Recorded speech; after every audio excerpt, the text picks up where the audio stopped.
midnight screams. It was Sam who saw it first. Said he was out hunting with his dad down by the Central Lake. Central Lake didn't mean anything to us. You could climb a tree at any of the lakes, and if you saw forest in all directions as far as the eye could see, then that was good enough as center. No matter which lake we found ourselves, the woods seemed to expand limitlessly in the distance. We never knew when, or if, we were heading home, until suddenly we'd arrive at the back doorstep. Thinking back on it now feels like remembering a dream.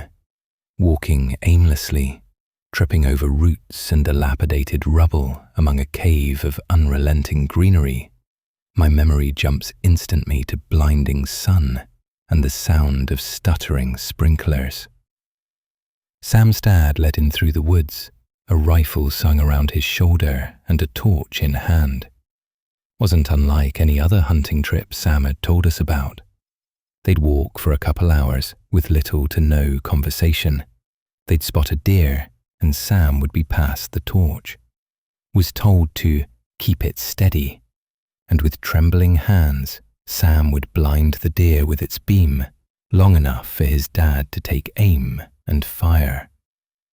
We'd laugh, saying how stupid they were that they'd just freeze like that in the torchlight and let themselves be killed. Now I realize it was a pre-programmed response, a biological instinct that causes you to freeze and buffer in the face of something completely alien. So alien that the threat of death could not yet be processed. The deer dropped to the ground like a rag doll. Got him good too, must have hit a main artery or something. Dad said it looked young since its antlers hadn't really come in yet. Anyway, Dad had bent down to pick up the torch and started to tie up the deer so we could take it home. And that's when I saw it. There was a light in the distance. So there was another hunter in the woods.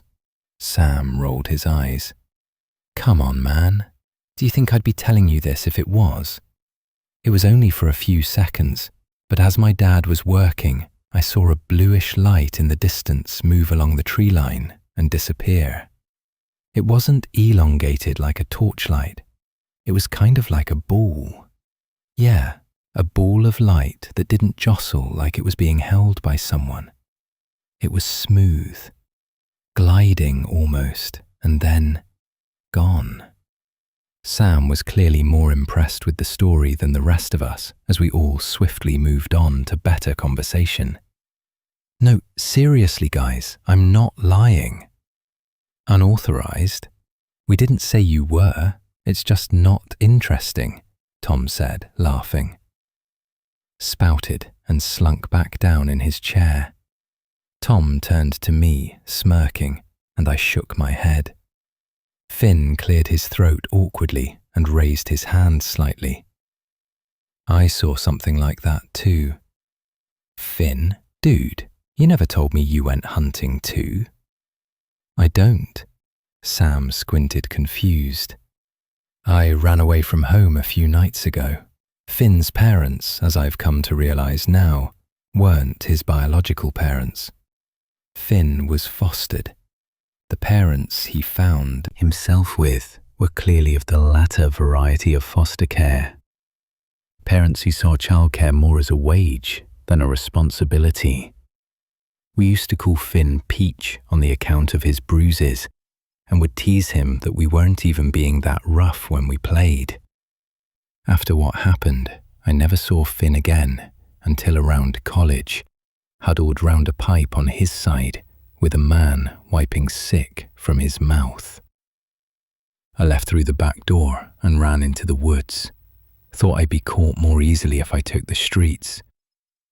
I can't remember how long I ran for. I just remember the light.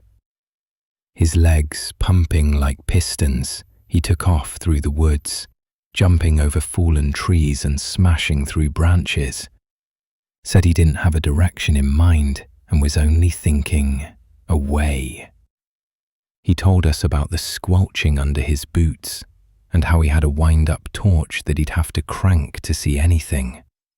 Told us about hooting owls and yipping foxes, and what he could only describe as the sound someone makes attempting to whistle. Exhausted, he collapsed to his hands and knees, his numbed fingers finding warmth in the void before him. He reached for his torch, cranking the handle, watching the light sputter to life and glisten in the lifeless eyes of the engorged stag that lay beneath him. God, the smell. It was so bloated, like a giant water balloon burst at the seams and leaking. There was something shiny in its abdomen where my hands had been. It was full of teeth. Then that sound came back again, louder and fading in the distance. When I looked up, I saw them. Those lights moving further and further away along the floor, and then just disappearing. I've only been in the woods once at night besides the incident. The four of us went camping with the scouts late November when we were 9. The leader brought us all under the canopy and told us to turn off our torches, but he kept his on, positioned it beneath his chin and grinned, calling us into a huddle. He told us the story of the tailor. Using my shirt as a prop, he rubbed the fabric between his fingers. The tailor was a fine man, best tailor in town. In fact, I dare say some of your uniforms are a piece of his craft. That is to say, if they survived the fire. He continued the story, describing to us how the tailor was talented and how he was driven mad by the desire to hide his disfigurement. The story continued and ended with the tailor sewing together human skin and some freak accident that caused a fire. The leader ended the night with a big announcement. Now, before we go to bed tonight, I have to warn you that a gorilla escaped from the zoo this morning. Authorities have warned us that the gorilla is still on the loose and that any sighting should be promptly reported. I trust that you boys will do the proud. Oh, and if you do see the gorilla.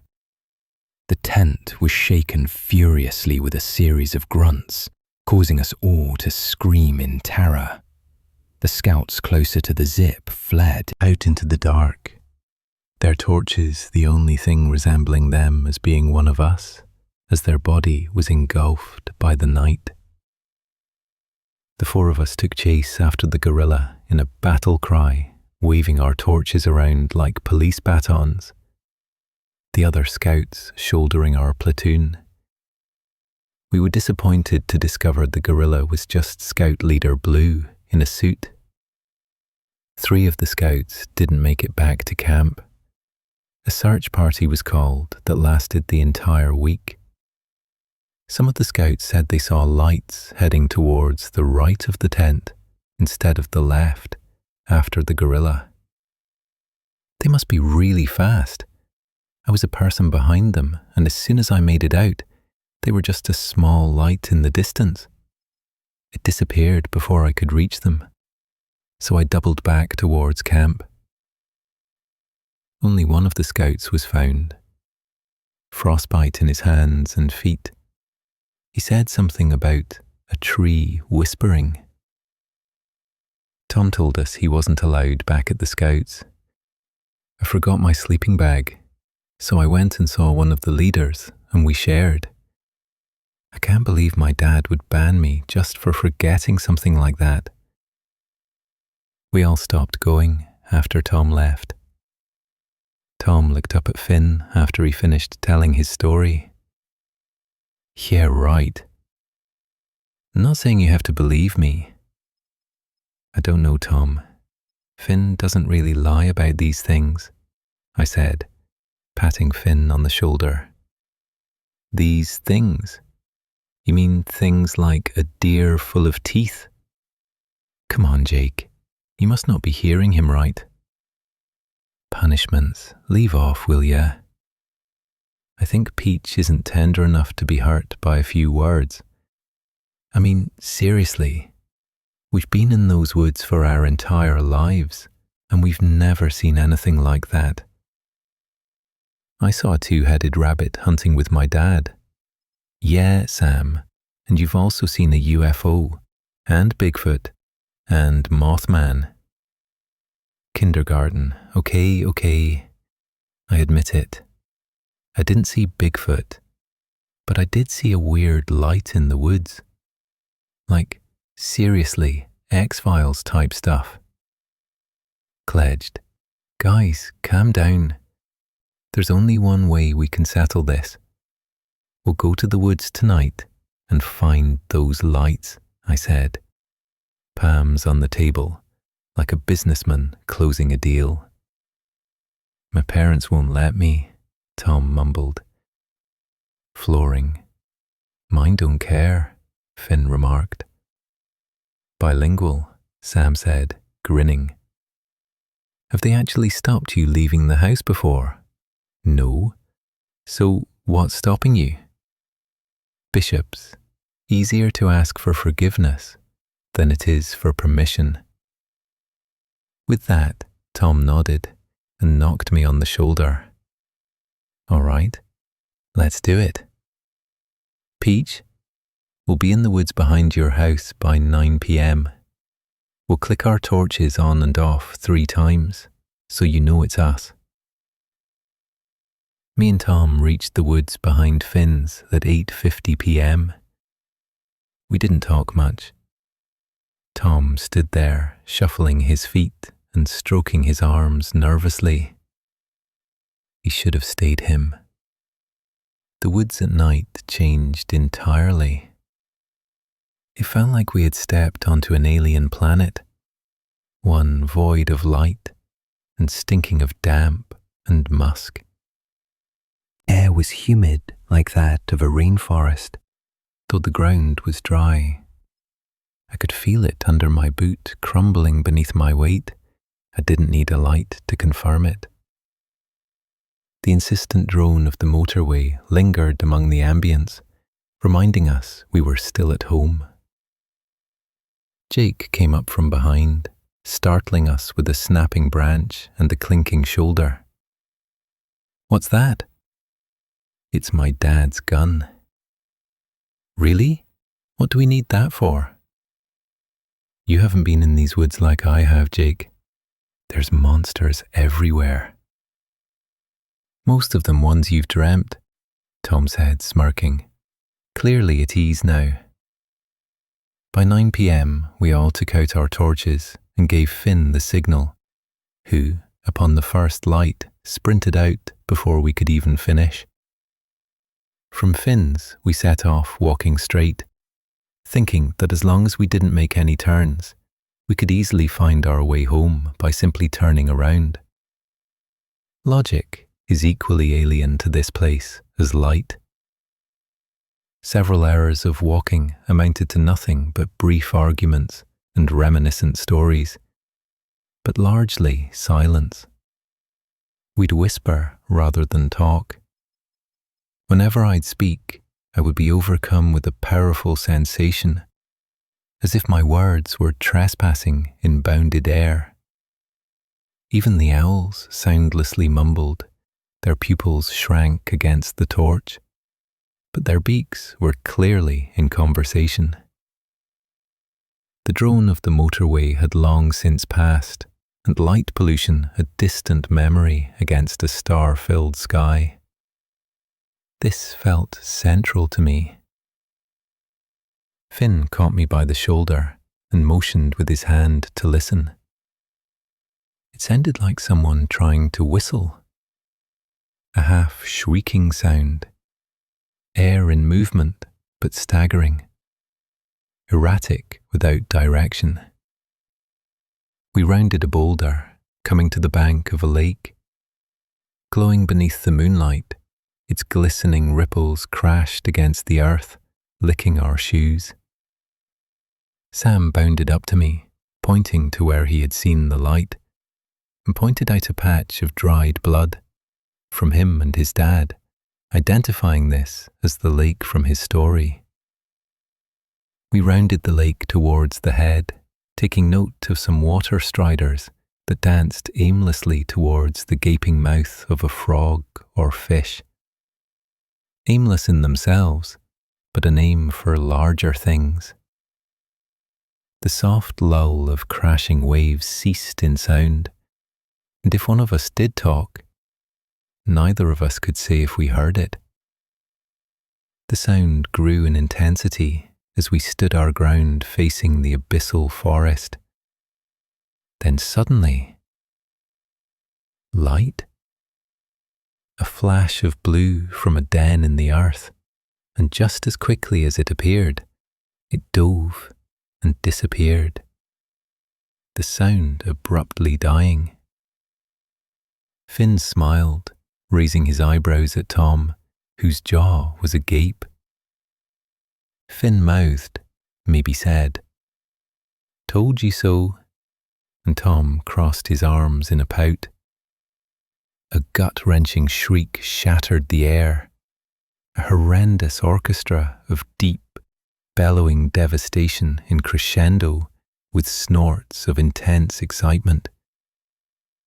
Sapping and popping, the dark silhouette filled and elongated in a disjointed fashion, before promptly standing and leaping over us as we stood in complete terror. The gun already in Sam's trembling hands. It was a deer. It took off sprinting in the moonlight for a brief moment before disappearing again. "What the hell was that?" Tom panted, clutching at his chest. "Jesus Christ, I've never seen anything like it," Sam said, the rifle still in his hands rattling. Finn cranked up his torch, jogging towards where he saw the light disappear. "Guys, come check this out." Reaching Finn atop the rim, we gazed down into the rot-filled pit. Deer. Empty husks, flattened like a doormat, and laid atop one another in a gross macabre. Sam prodded one of them with the rifle, watching a perfect hole take shape in the hollow flesh, which failed to bounce back. "Cushions the light came from in there," Finn said, motioning to the tunnel in the dirt mound. "I can't fit in there." Tom was the biggest of us, broad and built like a football player. "Confiscated." Finn shone the light through the tunnel, making out a dip where it opened into a chamber. "As long as you can make it through this, you can stand up just fine, and we can continue on." Tom hunched his shoulders, shrinking into himself. "Okay, I believe you." We all saw the light. "Now can we just get out of here?" "No way, man. There's something here you won't find back there. I mean, come on. When have you ever seen anything like this at school or home or at the supermarket? We have an opportunity to really see something." "I don't know, Finn. I'm with Tom. I've seen enough deer with my dad to know this isn't right." "Think Jake." They all turned to me, Sam and Tom begging me for a semblance of sane judgment with their eyes. "I say we check it out. I never was a praying man, never believed in the good book, or ghosts, or aliens, or anything outside the realm of scientific explanation. In front of me was something new. I had seen what the natural had to offer and deemed it dull. Here was the unnatural, fully realized, and I wanted in. Leggings, the tunnel was a tight squeeze even for me. I don't dare to imagine how tight it was for Tom. Its walls crumbling around me with each scrape of my body as I inched closer to the chamber. Finn had already made it, frantically cranking the lever of his torch to keep the space lit. Roots invaded the dried earth like blood in a vein ebbing with activity. My laces would be snagged making it, so I had to yank myself free. Snapping each root in the process sounded more like a bone breaking than it did wood. By the time I made the chamber, Finn could make out the whistling sound further in, still distant, but shifting in volume as it manoeuvred throughout the system.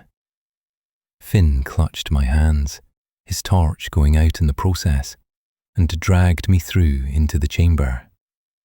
Transgender having only just the earth, blocking his bulk tirelessly against stuck. No, you're not, Tom. Trust me, you're panicking. You need to control your breathing and inch yourself through one step at a time. Finn could be a leader when he wanted to be. Okay, I'm coming. I could hear him panting, caught in a finger trap. The more he panicked, the tighter the space. The tighter the space, the more he panicked. I just can't. Jesus Christ, I can't move. Oh God, I can't move. Sam, can you hear me back there? Finn called out. Blankets. Sam, Finn shouted. Tin Man's already gone, Finn, Tom shouted in a half laugh. What are you talking about? He wouldn't help, Finn. You've seen the way he talks about deer, just watches it happen. I heard that toy of his rattling away as soon as I entered. He's got no heart about him. Fuck. We'll pull you through, Tom. We can fashion some rope with our bags and tie it around your arms and pull. No, not forward. I want out, man. Tie my legs. All right. Me and Jake will find another way out and we'll get you out. Hang in there, man. Leave me a light. What? Please, leave a light at the end. I can't reach the one in my pocket. I don't want to be left in the dark. Finn nodded to me and I placed my torch on the ground. Saying our goodbyes, we advanced through the chamber. We took turns with Finn's torch cranking the lever and pointing out a direction, only to be surrounded in dark once again. Over and over we would be bathed in light and then engulfed by the abyss. An endless cycle. Perception, clarity, salvation. Unknown, unwelcoming, oblivion. The chamber was one in a series of mangled monstrosities of earth, a varying degree of dried and dilapidated soil against slick, wet rock watering at the cheeks with our arrival. The tunnel would appear wide upon entering, and yet slowly shrink the further we entered. By the time we reached our fifth chamber, Finn called for me to listen. The whistle was louder here, and growing louder the longer we stayed. I followed Finn's lead and flattened against the wall, listening and waiting. The light appeared in the narrowest tunnel of the chamber. A pair of blue orbs entered in a double-act shriek. A high-pitched wail as it passed through to the middle, wobbling in the air and waving from left to right, uncertain of its path. Aimless and lost, it had found its way into this place much like us, unsure of where to go. Suddenly, one of the orbs was knocked off balance by the other's indecisiveness and was sent hurtling towards the wall, with the other promptly leaving. The light smashed into the soil with a thud, liquidating and absorbing into the cracks, with light dissipating into a damp patch lost to the dark. I cranked the lever of the torch, watching the soil shift in a grotesque fashion, its many cracks filling with growing roots and blackening with a growing mould.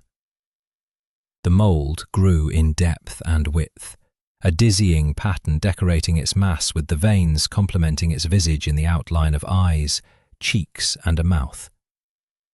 Contorted and fixed in a scream of pain and anguish, the mass ceased its growth and lay dormant to the soil's struggle to sustain it. Void of substance, the mass dissipated, crumbling to dust. And soon the light reappeared and entered the neighbouring chamber. We continued our crawl through the system, Sometimes we'd hear a whistle and see a light. Sometimes we just sat there on the chamber floor, exhausted, unable to crank the lever, and opting to sit there in the dark. We didn't speak. No one really spoke to me when we were alone. I was bored with everything. Bored of my normal life, with my normal parents and my normal friends. That is to say, I assumed they lived the same as me. I believed that my experiences were so uninteresting that they weren't worth mentioning. Now I think back on that night and think the same, only for different reasons. By the time we made it out of the system, we were only a few miles from the lake. Tom was right. Sam wasn't there. The name among a list of missing kids lost to the woods. He hasn't been seen since.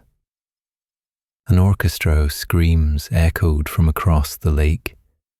Voices, young and old, male and female, all terrified and crying.